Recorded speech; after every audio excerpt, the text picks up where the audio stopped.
namanya ini hari kemerdekaan bagi anak-anak di Indonesia kan. Jadi berbagai masalah-masalah yang ada di Indonesia yang dialami oleh anak Indonesia itu ketika ada perayaan yang begitu besar yang dilakukan oleh negara, anak lupa terhadap apa yang terjadi peristiwa-peristiwa. Jadi makna Hari Anak Nasional itu adalah hari yang memerdekakan anak-anak Indonesia. Ini adalah satu momen yang diharapkan oleh anak Indonesia itu adalah orang dewasa sungguh-sungguh memberikan perhatian yang sangat serius terhadap tumbuh kembang anak, sehingga anak itu bisa bertumbuh dengan baik dan bisa bersosialisasi dengan teman-temannya begitu.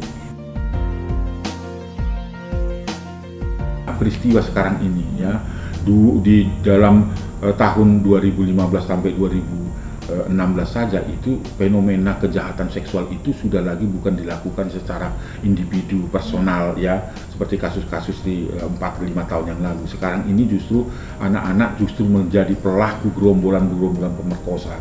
Mereka berkelompok untuk melakukan kejahatan seksual terhadap teman sebayanya. Pertama, anak masih dianggap sebagai properti, anak dianggap sebagai urusan domestik. Perilaku-perilaku pun sebagai orang dewasa terhadap anak-anak jadi tidak menghargai anak sebagai manusia. Telah terjadi dehumanisasi.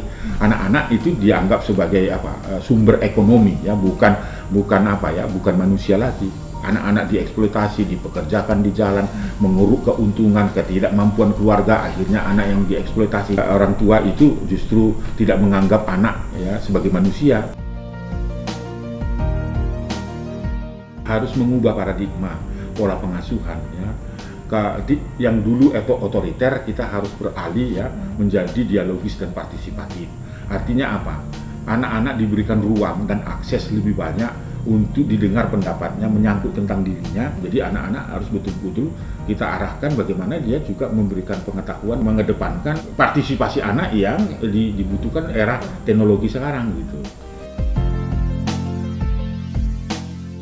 Ya, orang tua harus menyadari betul sebetulnya dia punya kontribusi terhadap anak berperilaku tidak baik enggak gitu. Ini seringkali lupa orang tua menuntut anaknya baik, orang tuanya sendiri tidak baik. Jadi kita harus konsisten terhadap apa yang kita peragakan. Karena apa? Dunia anak itu selain bermain, dia mengimitasi dan dia memfotokopi apa yang dia lihat dan apa yang dia rasakan.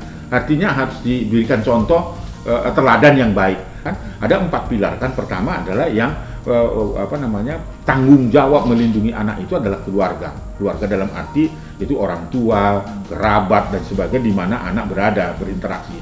Yang kedua adalah masyarakat. Masyarakat juga punya tanggung jawab bagaimana masyarakat juga memberikan perlindungan bagi anak-anak di sekitarnya.